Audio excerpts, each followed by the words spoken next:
Did you know you can use peppermint to get rid of your cough quickly? Peppermint contains menthol, which gives it that minty taste. It also helps break down mucus.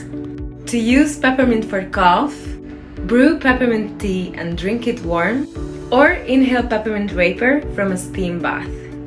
Making a steam bath is easy. You can add 3 to 4 drops of peppermint oil for every 150 milliliters of hot water. Put a towel over your head and take deep breaths above the water to inhale the vapors. Simple, quick, and very effective against cough. Try it!